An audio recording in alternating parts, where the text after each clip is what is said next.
मुंबईतील लोअर परळ भागातील असणाऱ्या कमला मिल कंपाऊंडमधील टाईल्स टॉवरला आग. आज शुक्रवारी सकाळी 6च्या सुमारास ही आग लागली असल्याची माहिती मिळाली आहे.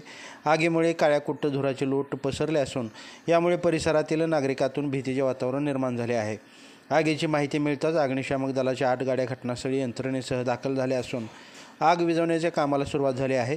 सुदैवाने कोणत्याही प्रकारची जीवितहानी किंवा कोणीही जखमी झाले नसल्याची माहिती मिळाली आहे.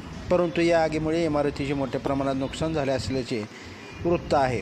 इमारतीचा विद्युत पुरवठा खंडित करण्यात आला असून आग विझवण्यात काही प्रमाणात यश आले असल्याचं माहिती देखील मिळत आहे.